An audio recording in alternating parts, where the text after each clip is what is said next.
bakes, aches, late wakes, foggy ways, Java cupcakes, a pleading wish to thaw the snowy river anchorage, less comfy sun rays, extra hurting muddy ground grains, quivering efforts to wear a crimply Cheshire cat grin, true, not fake.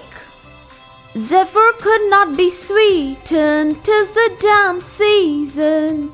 A bona fide tailor's phrase couched, wintertime at my hometown.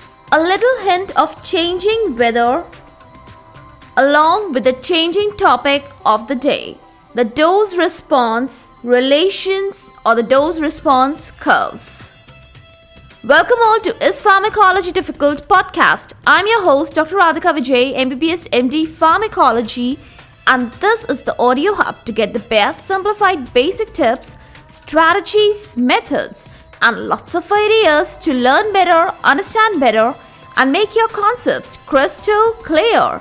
If you really find and if there's a question hovering in your minds, is pharmacology difficult? Lend me your ears for a while and let in the magic of knowledge. Dose-response relationships or the dose-response curves, the two different components that make up these curves or relations, they are first the dose plasma concentration relation or the curve, and second the plasma concentration response relation or the plasma concentration response curve. Now you have to understand that as the dose increases, the response also increases. Finally, we get the dose response curve in the shape of a rectangular hyperbola. And if we plot the same thing on the logarithmic scale, the shape changes to an S, capital S shaped, or better to call it sigmoid shaped curve. Now, there are so many advantages of having this logarithmic shape or the sigmoid shape. The most important one is the mid 1/3 linear zone where multiple doses can be plotted and compared. A wide range of doses can be plotted on the same curve.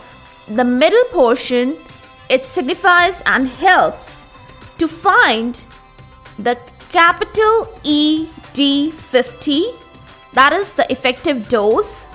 It is the 50% of the maximum response. And one thing you must remember is that it is indirectly proportional to the drug potency. Lower the ED50, higher the drug potency. What extra advantages can we get from this sigmoid logarithmic curve? A good comparison amongst the agonists, antagonists, they can be done and it can be studied.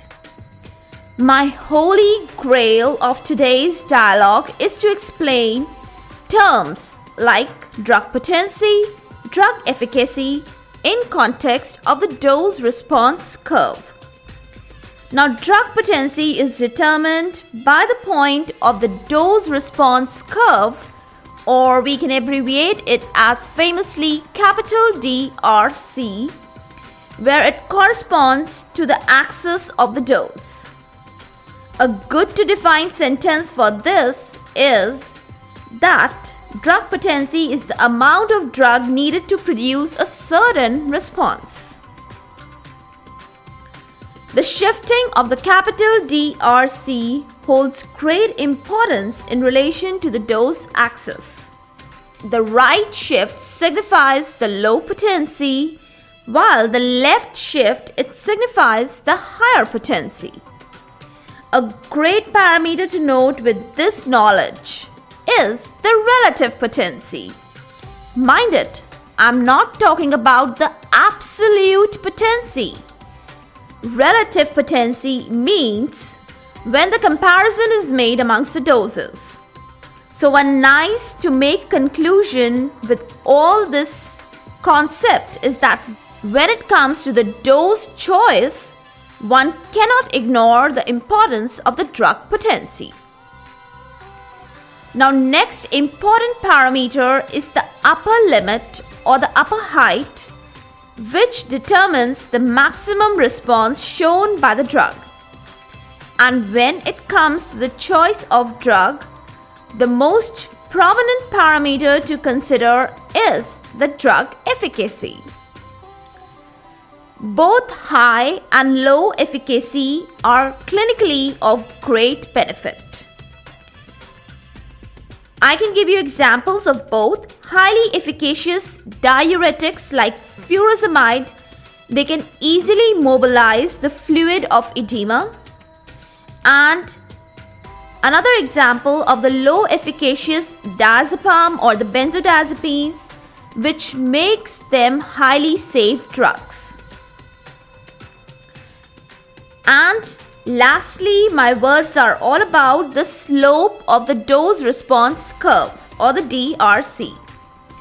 If the slope of the dose response curve is steep, as it is seen in so many CNS depressants, in drugs like aminoglycosides, lithium, theophylline, warfarin, digoxin, etc., a very slight or a very little change in the dose will make sea changes in the drug response.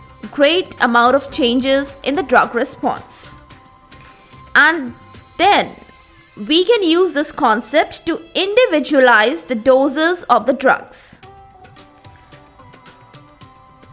On the contrary, if the slope of the drug is flat, a great dose range brings about very slight or little response changes. And very good examples for the flat slope drugs, they are thiazide diuretic. With these three concepts of the drug potency, drug efficacy, and the slope of the drug, I won't make the weekend episode longer. Well, the chase for the season 2 of my podcast is at peak now. And soon I will be launching into it. The countdown of the episodes is on. And soon it will be ending. Now today, before I depart, I have few things to tell you about which I recently ventured in. Now first one is that I've set up a Patreon page and different membership levels. Nothing more to tell about it. You can go and visit it by yourself. The link is given in the show notes. And secondly, I've set up my new Teespring store. I've set up a broader merch with the help of the Teespring. And though I've just started on it, I will be adding many more things as and when I come up with new ideas. Meanwhile, you can just visit it with the help of the link given in the show notes. Okay, officially, as the weekend vibes take over, for all the updates and latest episodes of my podcast, do visit www.ispharmacologydifficult.com, where you can also subscribe for a free monthly e-newsletter of mine. It actually contains the latest updates about the medicines, drug information updates, and my podcast updates also. You can follow me on different social media handles like Twitter, Insta, Facebook, and LinkedIn. They all are with the same name, is Pharmacology Difficult. If you are listening for the first time, do subscribe and follow whatever platform you are consuming this episode. Stay tuned. Do rate and review on iTunes, Apple Podcast. Stay safe, stay happy, stay enlightened. Thank you.